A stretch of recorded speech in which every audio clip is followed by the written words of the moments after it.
7:38 en adelante.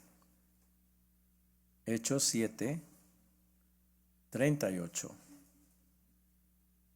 en adelante. Vamos a orar. Señor Dios, te damos gracias por este tiempo, por todo lo que tú haces.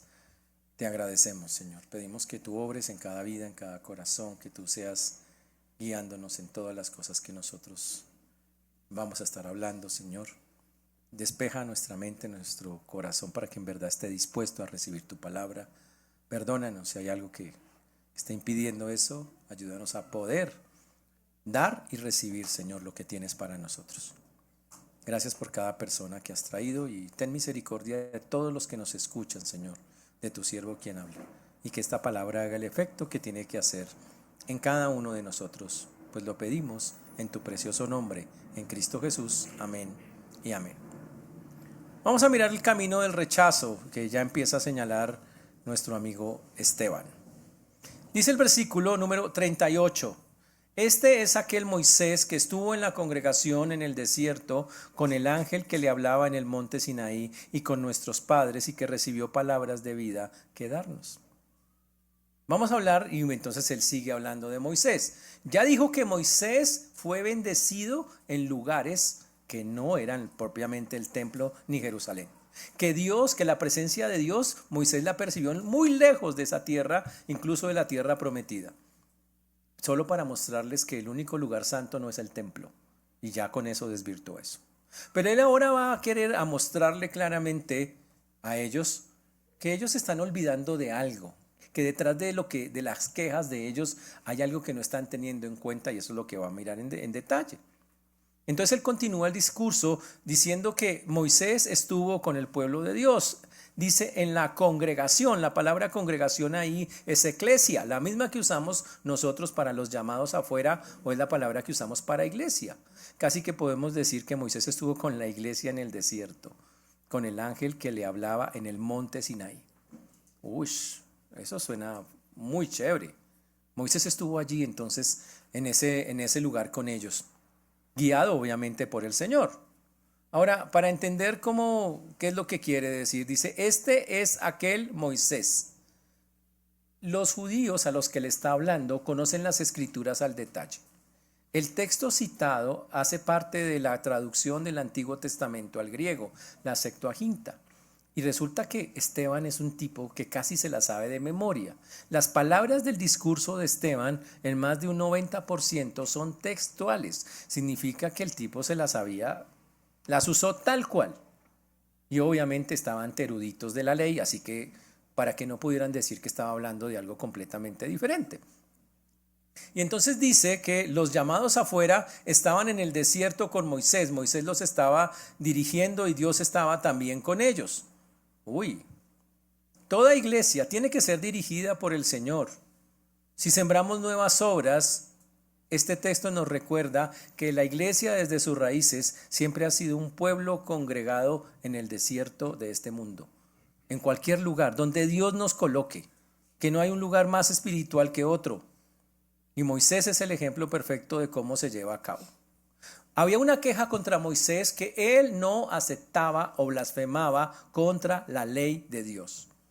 Entonces Esteban aprovecha para decir, yo sí creo en la ley de Dios, yo creo que la palabra de Dios o la ley de Dios que ellos conocían en ese momento proviene de Dios mismo. Y entonces dice acá que Moisés estuvo en la congregación en el desierto con el ángel que le hablaba en el monte Sinaí y con nuestros padres, y que recibió palabras de vida para daros. Entonces él, para hacer la aclaración puntual del asunto, les dice, yo creo que la palabra de Dios Moisés la recibió en el monte, cuando hablaba con el ángel. Ahora, ¿cómo fue esa historia? Esa es una historia también muy bonita que está en el Éxodo, en el capítulo número 20. Dios está hablando al pueblo desde el monte Sinaí. El monte Sinaí es una montañita, y en esa montaña había una nube que era la presencia de Dios, y Dios hablaba desde allí. Al principio subieron 70 personas con Moisés, pero no hasta la cima de la montaña, sino hasta las laderas de la montaña. Subieron un 25% la montaña, comieron ahí, y la presencia de Dios ya era evidente en ese lugar. Ahora esas personas bajan, ahora Moisés sube solo y Moisés empieza su primera subida o ascenso hacia ese lugar. Allá duró recibiendo la ley de Dios casi 40 días. Y entonces dice que Moisés, cuando estaba allá, recibió la ley de Dios por mano de los ángeles. En este caso dice este texto, con el ángel que le hablaba en el monte Sinaí. ¿Qué ángel era ese? Y ese ángel es Cristo. Esto es una cristofanía. Es la presencia de Dios mismo hablándole. Lo sabemos porque todo el vocabulario es como si hablara Dios. Y por eso sabemos que este ángel que estaba allá es Cristo mismo. Una aparición de Cristo en el Antiguo Testamento. Algo muy, muy, muy chévere. Ahora, ¿qué está tratando de hacer Esteban? Demostrar que él cree que la ley vino de Dios. Mira, yo creo que conforme lo creemos todos, la ley de Dios fue dada en el monte Sinaí por medio del ángel del Señor. Listo, yo creo lo mismo, básicamente es lo que le está diciendo ellos. ¡Wow! Y es importantísimo porque él les está demostrando, yo no contradigo las escrituras. Al contrario, yo estoy transmitiendo fielmente el mensaje tal cual ustedes lo creen. Yo lo creo. Lo interesante del texto es que dice acá que ese ángel que hablaba, ese mensajero celestial, que es Dios mismo, es nada menos y nada más que Jesús, que se revela en gloria, que se revela en ese monte de una manera muy bonita, muy, muy, muy especial. Por eso la ley viene de Dios mismo, revelada con gloria y con solemnidad. Pero en la última parte dice que Moisés recibió palabras de vida para darlas al pueblo. Esas palabras tenían una connotación especial. Ahora, ¿cómo fue ese asunto en ese monte? Moisés sube al monte, está en la presencia de Dios. Moisés va a bajar después de un tiempo de ese monte con un par de tablas en su mano, tablas de piedra. Es lo que llamamos los famosos 10 mandamientos, que me imagino ustedes se saben de memoria claramente. ¿Cuál es el primer mandamiento? Es que amar a Dios sobre todas las cosas. ¿En serio? ¿Y el segundo? Amar a tu prójimo. Sigamos acá. Este es importante, seguir en la predicación. Moisés recibió palabras de vida y esas palabras, ojo, no solo incluían los 10 mandamientos. Sabemos que Moisés, Dios le guió para escribir los 5 primeros libros de la Biblia. Y fueron literalmente Dios trabajando con él. Ahora, esas palabras tenían que ser obedecidas. Obedecer la palabra es el camino de la vida. Ignorarla es el camino del juicio. Y la palabra de Dios está hecha para que nosotros la sigamos, tal cual el Señor la revela. Y por eso son palabras de vida, palabras que vivifican, palabras que levantan, palabras que transforman. Pero solo si nosotros las creemos y las interpretamos a la luz de lo que realmente son. Por eso la Biblia dice, la letra mata, mas el espíritu vivifica. La Biblia tiene vida por sí misma y por eso no puede ser que la lectura bíblica sea igual que leer una revista o un periódico. Tiene que ser algo que cuando usted lo lea diga, uy, qué chévere. Es como el ciervo brama por las aguas, dice el Salmo. Algo así, tiene ese deseo, esa sed, y así debería ser para cada uno de nosotros, porque posee vida en sí misma. Y es como lo está describiendo Esteban al Sanedrín. Entonces Esteban está con esto culminando diciendo que Dios es el autor de la ley y que Moisés fue quien la recibió y que él no tiene ningún problema con eso. No blasfema, dice, ustedes dicen que yo blasfemo, pero yo acepto que la ley viene de Dios y que Moisés es el profeta. Eso es para callarles esa parte. Pero entonces empieza, sin que ellos se den cuenta, a atacarlos. Y lo hace de una manera que hasta el sol de hoy sigue vigente. Versículo 39. Al cual nuestros padres no quisieron obedecer, sino que le desecharon y en sus corazones se volvieron a Egipto. Un rechazo deliberado, total. Y él empieza a hablar de algo que ocurrió. Dice, recuerden que los judíos decían que la ley era lo más sagrado y que ellos eran que toda la ley judía siempre la habían cumplido totalmente. Que todos sus antepasados eran, mejor dicho, hombres de Dios. Y ahora Esteban les dice y les va a recordar, ¿en serio todos ellos cumplieron la ley al pie de la letra? ¿En serio todos ellos hicieron caso y obedecieron a la palabra de Dios? como ustedes dicen y como que ellos se consideraban en su época de Jesús, que ellos eran súper obedientes, que podían cumplir todos los mandamientos y que todo eso provenía de sus antepasados, supuestamente. Pero ahora cuando mira el texto, Esteban les recuerda varias cositas y les dice, los primeros que desobedecieron las palabras y el mandato de Dios fueron nuestros padres, se refiere a los abuelos, bisabuelos, antepasados. Fueron los primeros que desobedecieron la palabra de Dios y la ley de Dios. Y hay que ser claros, la desobedecieron antes de la ley, la desobedecieron después de la ley, y durante, antes y después, antes de ser promulgada y después que se promulgó. ¿Y esa desobediencia cómo se vio? Bueno, cuando usted lee el libro de Éxodo, la Biblia dice que en más de 20 ocasiones Israel literalmente se enojó con Moisés y habló mal de Dios. Y dijeron, ¿saben qué? Usted nos trajo para morirnos acá, nos trajo a este desierto, usted es el colmo. Mejor nos hubiéramos quedado por allá. Como dice el texto. Por eso dice al cual nuestros padres no quisieron obedecer, sino que le desecharon, o sea, sus palabras. Las palabras de Dios fueron desechados. Fue una desobediencia de frente, rebeldía total contra el Señor. La palabra dice, no quisieron. Ellos la rechazaron. Ellos no aceptaron la palabra de Moisés. Esteban por un lado les dice, yo acepto las palabras de Moisés, pero nuestros padres, que ustedes se enfanan tanto, ellos fueron los primeros en rechazar las palabras que Moisés mismo nos dice. Wow. Ejemplo, ¿se acuerdan cuando fueron a mirar la tierra prometida? 12 espías. El Señor les dijo, vayan. El Señor no les dijo que vayan y miren la tierra a ver cómo entran, que entraran. ¿Y qué respondieron ellos? 10 de los espías. Uy, no, esa tierra no se puede, está llena de gigantes. Es más, hicieron una propuesta, dijeron, no, mejor devolvámonos a Egipto porque eso se ve pesado, pesado entrar a esa tierra. Y solo 2, Josué y Caleb, dijeron, avancemos. Dios nos dijo que era de nosotros. Uy, terrible.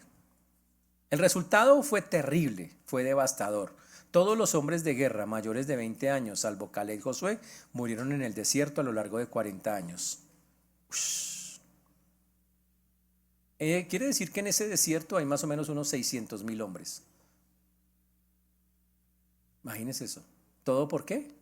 Por incrédulos. Y Esteban les recuerda, la incredulidad de ellos los mató. Pero entonces Esteban se mete a algo todavía más fuerte. ¿Cómo es que una rebelión así se levanta? A ver, hagamos la historia. Yo soy un esclavo en Egipto y de pronto llega Moisés, dice que me va a liberar y hace 10 eventos espectaculares, se llaman las 10 plagas, donde Dios ganó y Egipto fue derrotado. Eso debería ser suficiente para creer. Después de eso, cuando salgo de Egipto, salgo con plata. Los egipcios estaban tan aburridos con los israelitas que dijeron, váyase rápido, le entregaban todas las cosas de valor, lárguense, no queremos más de ustedes. Fuera de eso, van por el desierto, los persiguen y nunca los alcanzan. Dios abre el mar, pasan ellos y cuando pasan los egipcios pasan encima. Uno dice, pues con todas esas cosas uno debe creer. Siempre que hubo dudas, Moisés dijo, voy a orar a Dios y siempre les daba agua o les daba comida. Nunca falló Dios en eso. Uno pensaría, pues esta gente ha visto el poder y la mano de Dios, nunca va a dudar, pero sí dudaron. Y dudaron por una razón que está en la misma parte, en el mismo versículo. La Biblia dice, en sus corazones se volvieron a Egipto. Interesantísimo eso. En sus corazones se volvieron a Egipto. ¡Wow! El pueblo no regresó a Egipto, estaba en el desierto, pero su corazón, sus afectos, sus deseos más profundos estaban allá donde habían sido esclavos. ¡Wow! Habían salido antes que la obediencia, habían preferido más bien la esclavitud de donde habían salido antes que la obediencia y la dependencia de Dios que los había hecho libres. Yo le pregunto, ¿usted extraña sus Egiptos? Hay bellezas cristianas que dicen, todo tiempo pasado fue mejor, pastor. ¿En serio? ¿En Dios podemos decir eso? ¿Extraña Egipto? Y tristemente ellos, esto que estamos viendo acá y que esta escena está acá, es que resulta que desde que salieron de Egipto su corazón estaba tan pegado a las cosas de allá que cuando se fueron alejando de Egipto extrañaron supuestamente las cosas que le ofrecía, que eran cosas terribles, eran esclavos. Ellos exageraban las cosas. Tenemos una escena en la Biblia donde ellos dicen, ¿cómo anhelamos comer esas ollas llenas de carne? No, no, imagínense eso. Cuando estaban viviendo en esclavitud y muy, muy dura. Y todo eso. Pero hay gente increíblemente hoy que se dice cristiana y añora, dice, ay, no, ¿cómo me volvería a gustar ir a ese puesto otra vez de antes, allá en esa cigarrería, y en esa discoteca, y en ese casino? Seguir trabajando allá, pagan bien. Wow, gracias, hermano. Y hay gente que extraña sus Egiptos. Pero ¿sabe por qué pasa eso? Porque nunca quisimos creer de verdad en el Señor. Ese pueblo se fue físicamente, pero no se fue espiritualmente con Él. Y quedaron muchas cosas. Y vamos a ver, cuando yo no mato, no corto con todo lo que está atrás, eso va a traer consecuencias al futuro. Y aquí están unas, pero súper graves. Cuando el corazón está lleno de algo, tarde o temprano se va a manifestar en acciones. Cuando el corazón está lleno de todos esos que no están, de casos no cerrados, en algún momento eso va a explotar. Esa es la apostasía. La apostasía no comienza de un momento a otro con una decisión dramática, comienza en el corazón antes de manifestarse en la conducta y se manifestó en los corazones de ellos. Poco a poco. Increíble, después de todo lo que vieron. Quiere decir que estar en la presencia de Dios no garantiza que usted cambie. Si usted no dispone de su corazón, no pasa nada. Usted puede ver a Dios actuando de muchas formas y todavía no rendirse a Él, no creerle. Eso es un asunto de credibilidad acá. Aquí sus corazones se seguían esclavizados. Eso fue terrible. Fue la consecuencia de no haber cogido y decir, yo desecho todo eso. Lo tengo por basura, como dijo Pablo. Dijo, yo todo lo que hice antes no sirve, por amor al Señor, yo suelto eso. Ellos no lo soltaron. Cuidado con eso para cada uno de nosotros. Y eso no es un incidente aislado. Y cuando el corazón se tuerce así, uno puede hacer cosas que no imagina. Cuando realmente mi corazón no soltó el pasado, yo puedo llegar a extremos como ellos. Ellos llegaron a un extremo mayor. Dijeron, ¿será que usted no puede hacer unos dioses a nuestra medida? ¿Será que usted nos puede hacer unos muñequitos para adorar? ¿Será que usted nos puede dar algo de eso? Dice el versículo número 40, cuando dijeron a Aarón, haznos dioses que vayan delante de nosotros, porque a este Moisés que nos sacó de la tierra de Egipto no sabemos qué le haya acontecido. Uno no puede creer la escena, uno no puede creer que después de todo lo que Dios ha hecho por ellos, ellos estén pensando de esa manera. Pero ya el texto nos explicó, sus corazones no estaban ahí con Dios, solo su cuerpo, pero no su corazón. Y eso es terrible. Cuando dejamos de confiar en Dios, nosotros fabricamos sustitutos hechos a nuestra propia medida. Y ellos dijeron, Moisés cuando estaba aquí en vivo y en directo, nosotros lo veíamos como el que nos cuidaba. Y estaba. Y obviamente él era el que hablaba con Dios y él tenía el mediador y todo eso. Pero Moisés, y aquí empiezan a tratarlo mal, dice el texto, haznos dioses porque a este, despectivamente, a este Moisés, no sabemos qué le haya acontecido. Necesitamos algo en que tener seguridad. Y sus corazones perversos, no en todos, pero en muchos, tristemente dijeron, pues hermano, en Egipto, ¿quién nos cuidaba en Egipto? Los dioses de los egipcios. Y empezaron a pedirles, regálanos algunos, haznos algunos dioses, para que esos dioses nos cuiden a nosotros. No dice, pero es que increíble eso, pero es verdad. Y eso va a pasar siempre. Los ídolos no solo son muñecos que uno puede armar de cualquier cosa.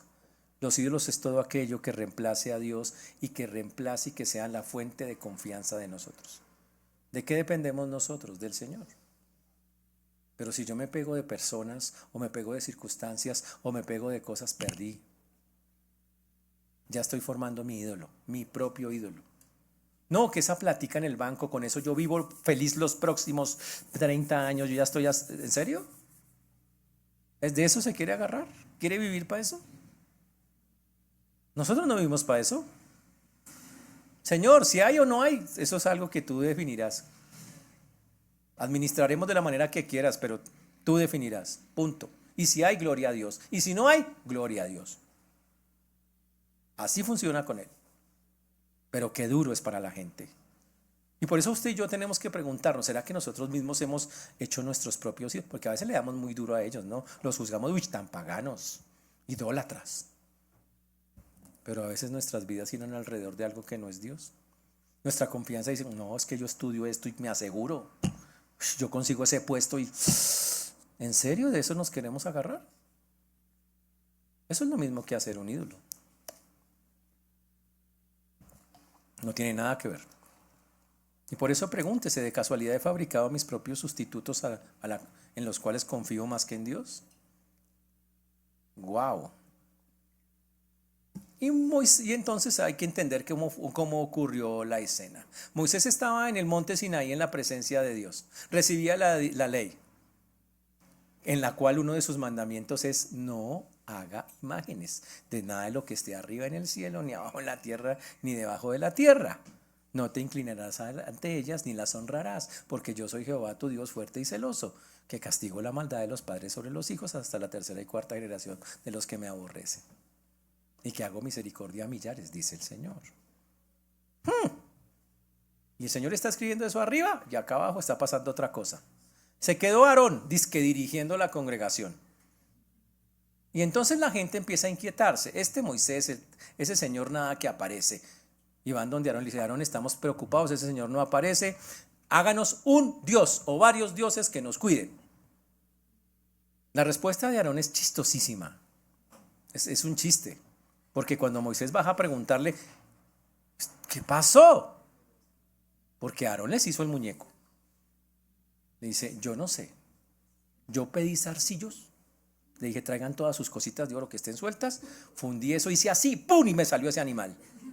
Básicamente así dice él. Dice, así me salió. Ese fue el que me salió. Un becerro. Yo siempre me he preguntado por qué a Aarón no le pegaron su quemada. ¿Por qué no murió con toda la gente? Porque ese era para verle, digo yo, no podemos juzgar eso, pero si me hubiera tocado a mí, wow, yo digo, este es responsable de la congregación. Pero por alguna buena razón Dios no lo permitió. Pero él fue uno de los poquitos que se salvó, aunque él hizo el ídolo. El texto literalmente dice que él escuchando eso, escuchando que ellos querían dioses, porque ese horrible Moisés, ese Moisés que nada que aparece, wow, no nos sirve y necesitamos alguien, vea lo que dicen ellos, queremos alguien que vaya al frente. Moisés, quién sabe si venga, necesitamos uno que esté al frente, que nos defienda, como lo ha hecho Moisés hasta este momento de la vida. Uy, y entonces surge la escena del famoso becerro de oro. Y entonces hicieron un becerro y lo ofrecieron en sacrificio al ídolo, y en las obras de sus manos se regocijaron. Uy, esto es terrible. Fabricaron. Aarón les dice, hágame el favor, traen los aretes de oro que tengan por ahí que les sobren, traigan los anillos, todos los objetos de oro que tengan para fundir el ídolo. Y el tipo empieza a cocinar el muñequito. Normalmente era una figura de madera, hacían la base en madera y la forraban en oro. Y eso tardó varios días. Y Aarón, hágale, mejor dicho, haciendo de orfebre. Entonces lo primero es que lo fabricaron, que ya es grave fabricar un ídolo. Segundo, después de que está hecho el muñeco hecho con sus propias manos, usted se le arrodilla al muñeco y le trae ofrendas. Entonces le trae un poco de trigo, le trae un poco de cosas, dice que para que él le haga favores. ¡Wow! Y después usted dice, vamos a hacer una rumba alrededor del ídolo, una celebración. Y empiezan a danzar alrededor del muñeco. Como está escrito en la Biblia, estamos hablando de una fiesta de varios días. Estamos hablando de algo que duró varios días, la famosa celebración que ellos muestran ahí. Algo impresionante. Eso, o sea, cuando uno lee eso, uno dice, eso es terrible.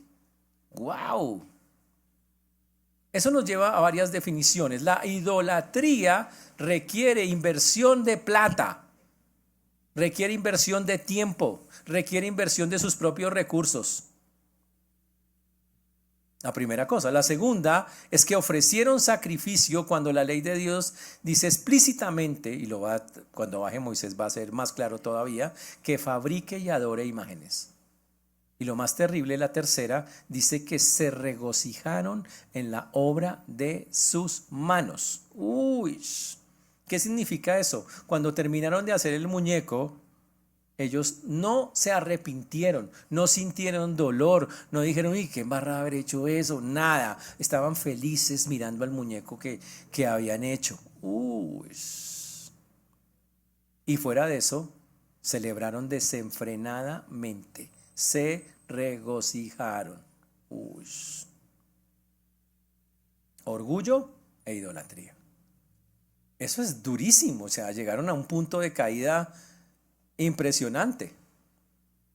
Pero no fue un invento de ese momento. Uno pensaría, increíble a lo que llegaron en ese instante. No, eso no se llega a ese instante de la noche a la mañana.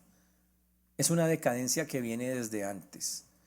Los corazones de ellos estaban en Egipto. En Egipto ellos extrañaban la cultura egipcia. En Egipto extrañaban los dioses egipcios. Aquí fue el resultado. Aquí ya como se vieron solos, como se vieron como que, ay, pobrecitos, ¿quién no hay quien nos cuide? Dijeron, fue lo primero que se les ocurrió mostrando dónde estaba su corazón. ¡Wow! Y lo más increíble es que la idolatría comenzó al pie del monte Sinaí. ¿Sabe cómo se llamaba en la Biblia de los judíos? El pueblo de la ley. Nosotros somos, y Esteban les dice, ¿somos el pueblo de la ley? ¡Ja! Somos el pueblo que viola la ley. Desde el comienzo nos vamos de frente con Dios. Desde el comienzo no hemos querido seguirla. La rechazamos en nuestros corazones. Y peor aún, se regocijaron en la obra de sus manos. Uy, esa es una advertencia para nosotros. ¿Sabe qué fue lo tenaz? Que no solo fabricaron el ídolo, sino que dijeron, oye, qué buenos somos haciendo ídolos. Somos espectaculares haciendo muñecos. O sea, somos de lo mejor. Mira la obra de mis manos, me quedó súper lindo. Cualquier iglesia, cualquier ministerio, cualquier proyecto, por bueno que sea, corre el riesgo de convertirse en un becerro de oro cuando el gozo del pueblo se traslada de la persona de Dios hacia lo que nosotros mismos hemos construido. Cuando yo, en lugar, por ejemplo, nos puede pasar, uy, es que nosotros abrimos varias iglesias, nosotros hemos, no. El Señor ha obrado para que haya obras en varios lugares. Ya ha utilizado a hermanos, muy buenos hermanos de nosotros para eso. Así que gloria a Dios, gloria al Señor. Pero cuando yo digo, no, es que yo he hecho, es que yo hice, es que yo, no, cuidado, porque ese es nuestro becerro. Y es una advertencia para nosotros hoy en día, en que no convirtamos en un objeto de idolatría religiosa todo lo que hacen nuestras manos, sino que digamos, gracias al Señor se hizo, porque toda competencia, toda capacidad proviene de Dios. Así de sencillo. Es lo que dice el texto. Y cuando ocurre eso, que es un asunto bien grave, bien fuerte, obviamente Dios no se puede quedar quieto. Versículo 42. Y entonces Dios se apartó. Solo esa frase. Dios apartarse, qué duro es eso. Y los entregó a que rindiesen culto al ejército del cielo, como está escrito en el libro de los profetas. ¿Acaso me ofrecisteis víctimas y sacrificios en el desierto por 40 años, casa de Israel? ¡Wow! Y entonces Esteban dice, y saben, y ustedes conocen la historia, él está narrando la historia al pie de la letra como está en la Septuaginta. Y se dice, ¿y qué hizo Dios cuando vio todo eso? Se apartó de ellos, los dejó solos. Y tenemos que aclarar qué significa cuando Dios se aparta en la Biblia, porque eso es algo que vamos a encontrar en varios pasajes de la Biblia. La palabra traduce, les volvió la espalda. Es una acción judicial de Dios, es la respuesta de Dios al pecado. Deliberado, persistente de rechazarlo. Dios estaba muy disgustado y como un acto de justicia dice que los dejó a un lado. Para entender eso hay que leer varios versículos y entender qué significa que Dios deje a un lado al pueblo. Vamos a Josué 24:20. Si dejareis a Jehová y sirviereis a dioses ajenos, Él se volverá y os hará mal. Ush. Repito, si dejareis a Jehová y sirviereis a dioses ajenos, Él se volverá y os hará mal. Josué 24:20. Ush. Pero tal vez el más triste es Isaías 63:10, que dice: pero ellos se rebelaron y afligieron su Santo Espíritu, por el cual Él se convirtió en su enemigo y peleó contra ellos. Ush. Ahora el pueblo entra en esa idolatría, Dios se ofende mucho porque la persona insiste, el pueblo insiste en eso. Y entonces Dios dice: tengo que darles la espalda, yo no puedo seguir en esto con ustedes. Usted dice: bueno, menos mal que es el Antiguo Testamento. No, se la tengo en el Nuevo también. Romanos 1:24, vamos allá un momentico. Romanos 1:24. Por lo cual Dios los entregó a la impureza en la lujuria de sus corazones, de modo que deshonraron entre sí sus propios cuerpos. Porque ellos cambiaron la verdad de Dios por la mentira y adoraron y sirvieron a la criatura en lugar de al Creador, quien es bendito por los siglos. Amén. Por esta razón, versículo 26, Romanos 1:26, Dios los entregó a pasiones degradantes, porque sus mujeres cambiaron la función natural por la que es contra la naturaleza. 27. Y de la misma manera también los hombres, abandonando el uso natural de la mujer, se encendieron en su lujuria unos con otros, cometiendo hechos vergonzosos hombres con hombres y recibiendo en sí mismos el castigo correspondiente a su extravío. ¿Sabe qué significa que Dios se aparte en esos textos? Que Dios quita su influencia. Dios está en todas partes, pero Dios ya no ejerce su influencia sobre ellos. Su influencia era una influencia que protegía, que redarguía, que estaba ahí. Dice: ¿usted quiere hacer eso? Yo me quito. Ya no voy a influir sobre ustedes, los voy a dejar ser ustedes. 666. O sea, hombre, puro. Hágale. Lo hace en el antiguo, lo hace el nuevo. Y dice: los entrego a sus propias concupiscencias. Como el niño que usted que quiere coger un cuchillo le dice: no lo coja, se corta, no lo coja. Y el chino: pero yo quiero, deme el cuchillo, y casi que lo agarra. Y dice: bueno, está bien, cójalo. ¡Ah, me corté! Sí, claro, ya, hágale, tranquilo, hermano, es así. Dios quita su protección. Y entonces la gente cae al fondo. Porque no tiene nada, ahí sí que quedan en ceros. Obvio, Dios tiene misericordia si se arrepienten, pero el punto es: así es como Dios lo hace y lo está mostrando.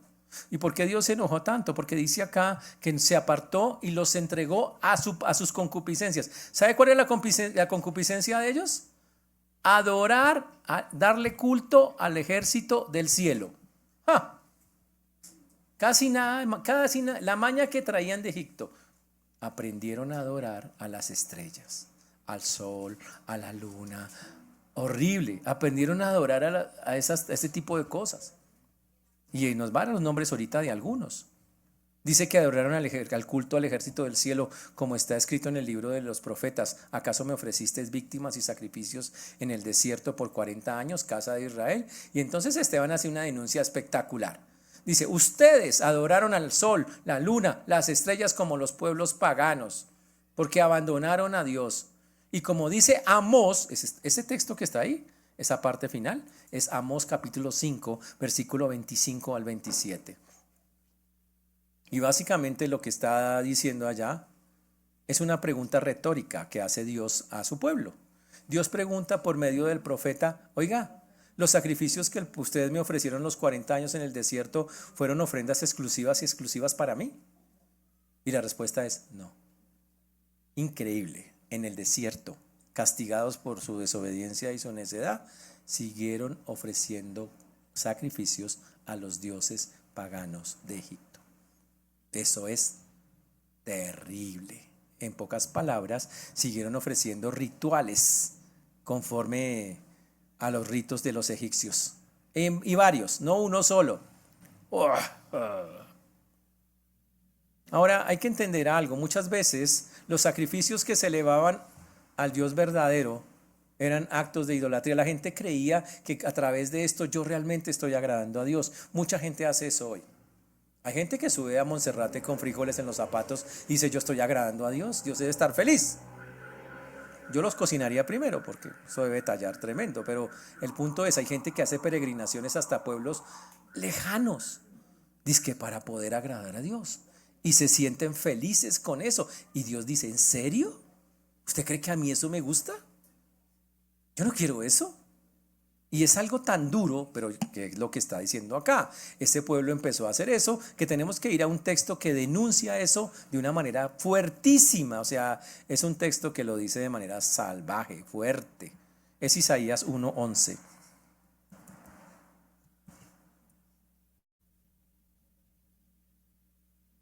Dios criticando a Israel y sus sacrificios. Dios criticando las cosas que ellos decían. Esto debe agradarle a Dios. ¿En serio? Venga, miramos. Dice el Señor en el Isaías 1:11 en adelante. ¿Para qué me sirve, dice Jehová, la multitud de vuestros sacrificios? Hastiado estoy de holocaustos de carneros. Hastiado estoy de cebo de animales gordos. No quiero sangre de bueyes ni de ovejas, ni de machos cabríos. Y les pregunta, ¿quién les está pidiendo a ustedes eso? ¿Quién demanda esto de vuestras manos cuando venís a presentaros delante de mí para hollar, pisotear mis atrios? No me traigas más vana ofrenda, el incienso me es abominación, luna nueva y día de reposo, que usted arme en fiestas que yo no dije, el convocar asambleas que yo no llamé, dice Dios, no lo puedo sufrir, son iniquidad vuestras fiestas solemnes, son iniquidad vuestras lunas, vuestras fiestas solemnes las tiene aborrecidas mi alma, me son gravosas, cansado estoy de soportarlas, dice el Señor, y peor todavía. Dice un versículo que es, dice, ¿sabe cuál es la consecuencia? Cuando ustedes extiendan sus manos, yo esconderé de vosotros mis ojos. Asimismo, cuando multipliquéis la oración, yo no oiré. Llenas de sangre están vuestras manos. Tremendo texto, un texto salvaje. Isaías 1:11 hasta el versículo 15-16. Qué cosa tan brava. Por eso cuando uno adora a Dios, tiene que preguntarse, no si usted se siente bien, que es lo que hace la mayoría. Yo me siento bien haciendo esto. Y la pregunta es, ¿y cómo se siente Dios? Al final lo que cuenta es cómo recibe Dios la adoración. Y si Dios dice, a mí no me gusta eso, usted, ¿quién le pidió a ustedes eso? Dígame dónde sacaron eso. Tremendo. El texto es impresionante en eso. Ahora, Esteban, los judíos decían que el sacrificio en el templo era lo más importante y que eso los libraría del juicio. Y el Señor dice, Dios puede estar hastiado de sus sacrificios, señores. Ahora, quiero ser claro, todas las religiones se pueden, todos los grupos pueden volverse religiosos, incluyendo los cristianos. Algunos grupos afuera, esa clase de cosas, eso de creer que agradan a Dios, hay personas que compran una Biblia así de gorda con el borde de oro así, gordo. Abren en el Salmo 91 un par de veladoras, imágenes atrás y dicen, Dios está feliz. Yo le hice un altar al Señor. Y Dios dice, ¿usted cree que eso a mí me gusta? Dígame, ¿de dónde sacó eso? ¿De qué parte de la Biblia yo pedí cuando yo digo que no me hagan imágenes, que no me adoren cosas, no me pongan, no cojan un objeto mío y adórenlo, no hagan eso? No cojan una Biblia y no le hagan un altar porque es que la Biblia no es Dios. No cojan algo que yo, Dios, hice o formé y pónganlo como, no hagan eso porque yo aborrezco eso, dice el Señor. La adoración verdadera nunca depende de rituales externos. Depende de lo que hay en mi corazón. Eso es lo que dice el Señor y eso es duro. ¿Y los cristianos cómo caen en eso? Yo conozco cristianos que dicen, pastor, acabo de comprar la 17ª versión de la Biblia. Tengo la Biblia de las Américas, tengo la Biblia textual, tengo la Biblia. Todavía no las he leído, pero ya tengo todas las Biblias, pastor. Religiosos. Otros dicen, no, pastor, yo no he fallado de los 52 domingos, vine 51 porque estaba enfermo uno de ellos. Dios debe estar feliz. Y peor, los que dicen, vengo viernes y miércoles me conecto. ¿Cómo será? Que me haga Dios un diploma, me lo envíe. Que me diga, estoy tan agradado contigo. Si usted no lo hace de corazón, no sirve. Y quiero decirle claramente que eso no lo santifica tampoco, a menos que lo que escucha lo practique. A menos que lo que está ahí de verdad lo haga para darle gloria al Señor. No es de rituales, eso nunca sirve así. Pero la denuncia de Esteban es puntual. Él dice, ¿quiere que les recuerde qué trajeron ustedes? ¿A quién adoraban? Entonces él se pone a decirle quién adoraban. Aparte de decirles que en el desierto, en medio del trabajo de Dios que estaba haciendo tan duro con ellos, ellos seguían adorando a los dioses paganos, les dice, ¿y no se acuerdan ustedes que no solamente eso? Que encima de que sus sacrificios eran vacíos, que sus rituales eran vacíos, ustedes adoraron a dos de los dioses paganos más odiados del mundo en ese tiempo, por Dios obviamente, Moloc y Renfán. Dice, antes bien llevasteis el tabernáculo de Moloc y la estrella de vuestro dios Renfán, figuras que os hiciste para adorarlas, y os transportaré pues más allá de Babilonia. Y dice, ¿cuál es el colmo de ustedes? Y ojo, Esteban le está hablando a los del Sanedrín que dicen que, uy, no, nosotros hemos cumplido la ley igual que nuestros padres. Y Esteban le está diciendo, sus padres fueron unos repaganos, adoraron ídolos. Esos fueron sus papitos. Entonces, ¿de qué se ufana? ¿A ustedes se les olvidó que sus padres fueron unos pecadores y que mataron a los siervos de Dios igual que ustedes? Me quieren matar a mí. Y como mataron a Jesús. Eso es lo que le está diciendo. Tremendo. Y para recordárselos, le recuerda el par de muñecos que ellos más adoraron. Ustedes llevaron el tabernáculo de un señor que se llama Moloc. Moloc es uno de los dioses paganos más nombrados en la Biblia. Los tenían los pueblos cananeos. Y es terrible. Ahora, Moloc era literalmente al que se le sacrificaban niños. Era un muñeco que tenía hueco por dentro, era normalmente de metal, y ese metal por dentro le metían leña, calentaba y el metal se ponía rojo y tenía unas manos así. Y cuando estaba caliente usted le ponía el chino ahí en las manos. El niño empezaba a tostarse y a deslizarse hacia adentro y ¡pum! Caían dentro de la llama adentro. Y ellos creían que Moloc con eso los prosperaría. El problema es que los pueblos, Dios les había advertido, no hagan nunca eso, antes de la ley. En la ley les dijo, no hagan eso, pero ya lo venían haciendo. Y aún en el desierto trataron de hacer eso. Peor aún, los reyes, algunos reyes, hicieron lo mismo más adelante. Reyes ya de Israel sacrificaron sus primogénitos a Moloc. Para que es que los bendijera y para que era el dios de los amonitas. Ahora, ¿qué es lo triste? Un practicante de Moloc, uno muy triste. Vamos a Primera de Reyes 11:5. Primera de Reyes 11:5.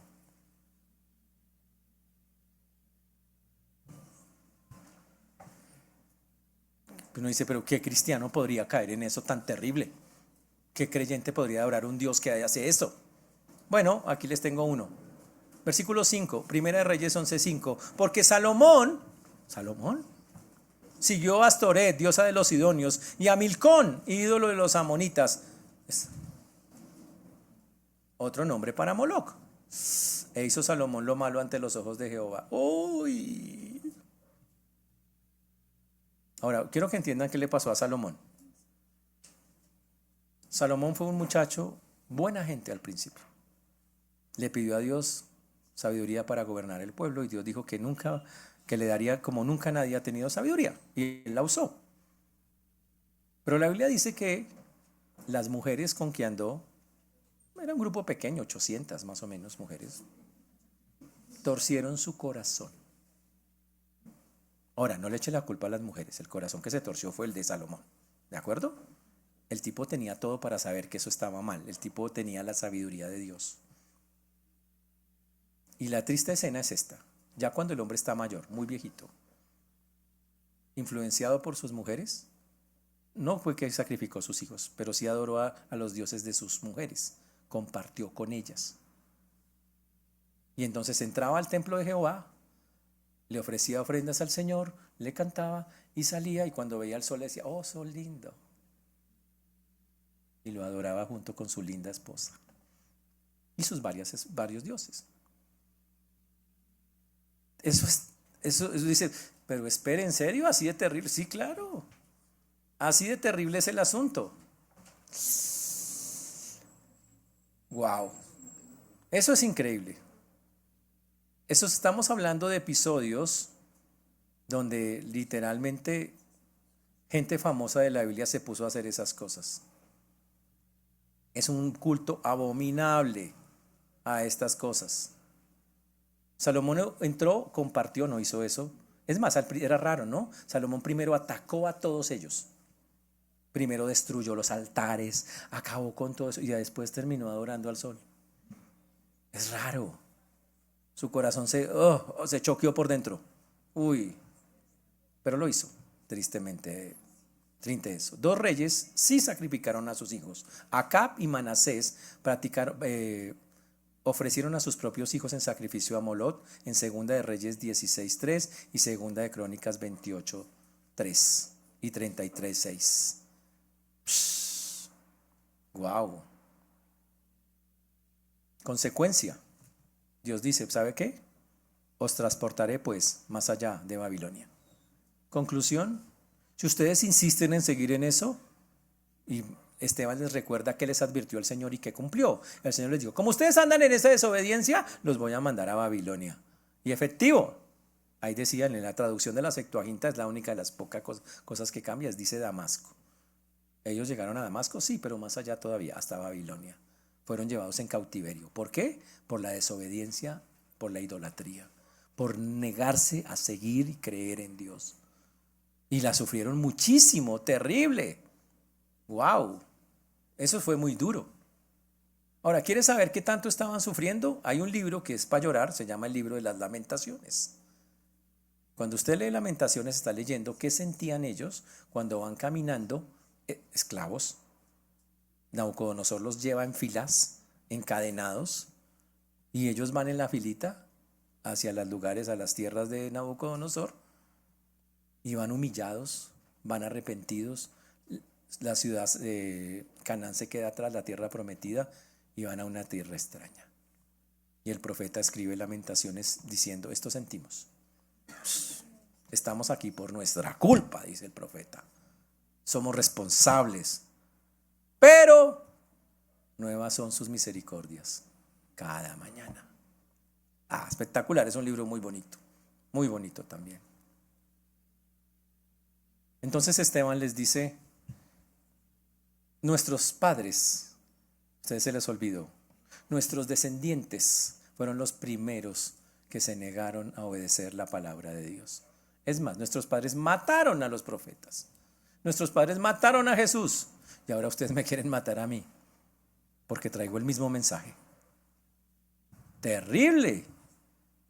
Wow, ahora ¿qué van a hacer ellos escuchando eso? Eso va a ser tremendo. Pero eso será la próxima semana, porque pero hoy vamos a ver cómo aplicar estos textos. Si hay un texto que tiene aplicaciones es este. Este tiene montones de aplicaciones a la vida de todos y cada uno de nosotros. Montones. La primera. ¿Todavía tu corazón mira a Egipto? ¿Todavía tu corazón mira atrás? ¿Todavía usted extraña el mundo de atrás? La Biblia dice que en sus corazones se volvieron a Egipto. Dice, ¿hacia qué Egipto se inclina tu corazón cuando la obediencia se hace difícil? Cuando obedecer a Dios en un área se vuelve difícil, ¿usted hacia qué Egipto se va? ¿Hacia dónde se inclina? Identifiquemos hoy un área que preferimos la esclavitud conocida antes que la libertad de obedecer. Y digámosle, Señor, ayúdame, yo no puedo hacer eso, no debo hacer eso. Eso es terrible. La segunda, ¿tenemos dioses a la medida de mis manos? ¿Becerros de oro? ¿Hemos fabricado nuestros propios becerros de oro que vayan delante de nosotros en lugar de Dios? ¿Su carta de presentación para el mundo es Dios o lo que usted hace? Es que mire, yo gano plata, yo tengo mis negocios, tengo mis cosas, soy muy inteligente, soy muy ¿Qué es lo que es su carta de presentación? ¿Hay algo que reemplace a Dios? ¿Usted ha fabricado algo que va adelante, que reemplaza al Señor y que va delante de usted en lugar de ir Dios?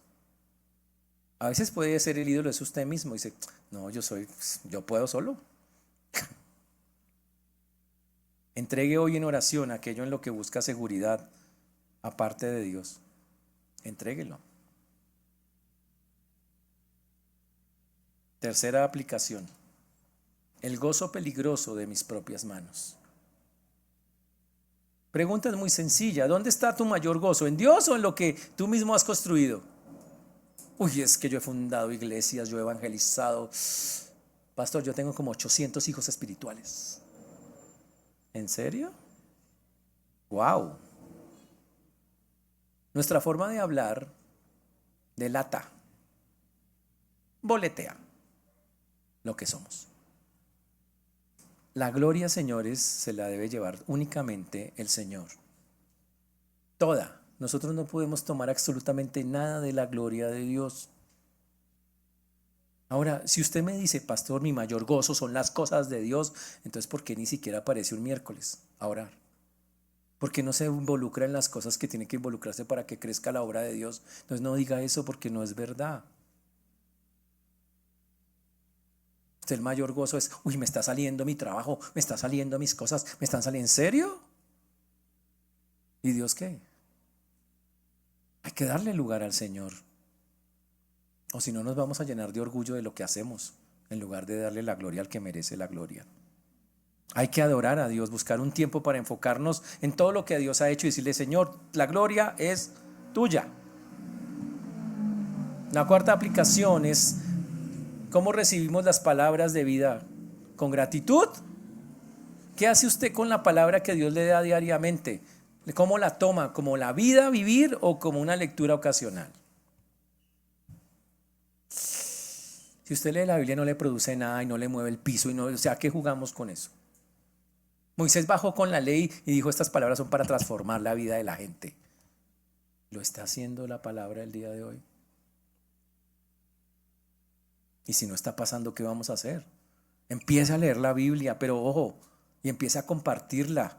Cuando Moisés bajó, dijo, quiero compartir la palabra y la compartió. Y cuando bajó la primera vez fue frustrante. Venía a compartir la palabra, bajaba de ese monte con las 2 tablas y de pronto Moisés dice, uy, yo oigo como hay como una fiesta allá abajo. Yo oigo como reggaetón, como, pues, ¿qué es lo que escucho? Pues que estaban en una fiestón montados allá hablando el muñeco. ¿Y qué pasó? Cogió, botó las tablas y se rompieron. Tablas donde Dios había, ojo, dice que Dios las escribió con su dedo.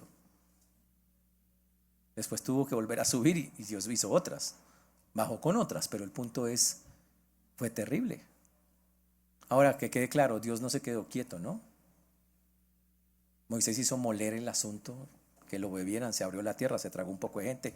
Un castigo bravísimo para eso. Pero el punto para nosotros es, ¿nosotros qué hacemos cuando la palabra de Dios llega? ¿Cómo la tomamos? ¿Somos agradecidos con ella o la tomamos como cualquier cosa?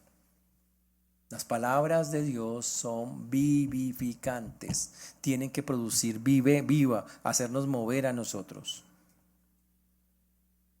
Y la quinta aplicación personal es, y Dios se apartó del abandono al retorno. ¿Tienes alguna desobediencia no confrontada que ha hecho que te distancies de Dios? ¿Hay algo que te esté alejando realmente de Dios por desobediencia? ¿Algo que esté haciendo distancia entre Dios y nosotros? ¿Hay algo que tú sabes que Dios dice, pero está haciendo una distancia tremenda con Él? Por nuestra necedad. Busca hoy mismo la reconciliación en esa área con Dios. Señor, no quiero estar lejos de ti. Ayúdame, confiese, pida la restauración y vuelva con el Señor. No podemos permitir que eso sea así. pero como iglesia también hay aplicaciones. Señores, no podemos ser una iglesia que repita la historia de la rebelión que acabamos de ver. ¿Sabe cómo la repetiríamos? Somos líderes religiosos del texto, como los del texto, que juzgan sin discernir que su pasado los acusa, sin aplicar todos los principios que les fueron enseñados, rechazando así la palabra del Señor. ¿Somos como ellos? Juzgamos y decimos, es que está mal, este es terrible, y este hizo esto, y este hizo lo otro, ¿y qué? ¿Y no se acuerda de su pasado? ¿Es que usted no se acuerda quién era antes de llegar al Señor? ¿Es que a usted no se le perdonó nada? No podemos repetir eso. Terrible. Por eso, como iglesia, no podemos jugar a juzgar de esa manera. Oremos pidiendo un corazón objetivo, dócil, que aplique la palabra en todas las circunstancias que vivimos. No juzguemos. A Esteban lo están juzgando y Esteban les dice, ¿no, ustedes se han mirado a sí mismos? ¿Ustedes se han dado cuenta quiénes son ustedes realmente para que digan eso? Wow. Y por última aplicación, guardar el gozo de la iglesia en Dios, no en sus obras. ¿En qué nos gozamos como iglesia? ¿En el crecimiento o en la gloria de Dios? Y tiene que ser en la gloria de Dios. Tenemos que gozarnos, y si Dios nos permite abrir obras, Señor, gracias, has sido tú. No en que, uy, ya las conseguimos, ya las no. Hay que bajarnos de esa nube. Señor, gracias, porque solo tú puedes hacer eso. Sigue obrando, gracias, hasta donde nos tengas. Por eso dediquemos un tiempo de acción de gracias que reconozca a Dios como el autor de cada fruto, en el cual digamos, Señor, todo proviene de ti. Literal, todo proviene de ti. Así es como tiene que ser la vida. En conclusión, hay que hacernos dos preguntas. Primero, ¿a quién sirve hoy tu corazón? Porque lo que hemos visto hoy es grave. Yo puedo estar al pie del monte donde Dios habla, y aún así en lo más profundo seguir mirando hacia Egipto. Y eso es terrible. El becerro de oro no fue un accidente, fue la obra visible de un corazón que ya había decidido no confiar en Dios. Ese es el problema de eso. ¿Estás desconfiando de Dios? Trabaje en eso, porque si sigue haciendo eso, usted va a formar su becerro más adelante. Tendremos que aprender a confiar con todo nuestro corazón, a servirlo a Él y solo a Él, y darle la gloria a Él. Y por último, no fabricamos ídolos, somos una iglesia que crece adorando al Señor. Que cada nueva obra que sembremos nazca no en el regocijo de nuestras manos, no en que, uy, vea todo lo que hice en esa. No, sino en la adoración humilde al único Dios verdadero. Y para eso Dios va a seguir hablando, su palabra es viva, y tendremos que decidir, ¿la escucharemos, la obedeceremos o la vamos a dejar pasar? Que el Señor nos ayude, hermanos, porque eso es lo que el llamado de atención es claro. No tomemos en vano lo que el Señor nos dice, tomemos seriamente su palabra. Quitemos los ídolos de nuestro corazón. Corte con el pasado, corte. Empecemos a vivir lo que Dios quiere que vivamos ahora, con Él. No fabriquemos cosas que lo reemplacen. Y compartamos, porque cuando esa palabra llega y vivifica, lo hace primero en nosotros y ayuda a tanta gente que la necesita. Que el Señor nos ayude, hermanos, pongámonos de pie, vamos a orar.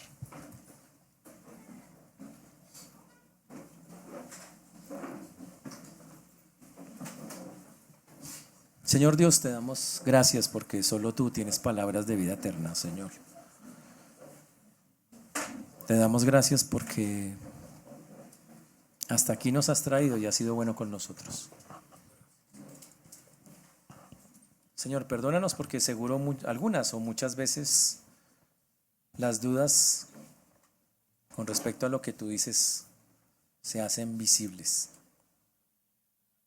Ayúdanos a, como lo vimos hoy, a cortar con Egipto, que es el pasado, a entender que no hay nada allí para nosotros, que la vida debe ser vivida en ti, en tu Hijo Jesucristo, a quitar todo ídolo que se ha levantado, a quitar todo lo que ocupe la confianza que debemos tener en ti, ya que más bien las palabras que sabemos ayudan a vivificar a muchos empezando por nosotros mismos, pues las necesitan. Por eso dejamos en tus manos lo que hemos hablado y rogamos nos lo recuerdes en el precioso nombre de Jesús. Amén.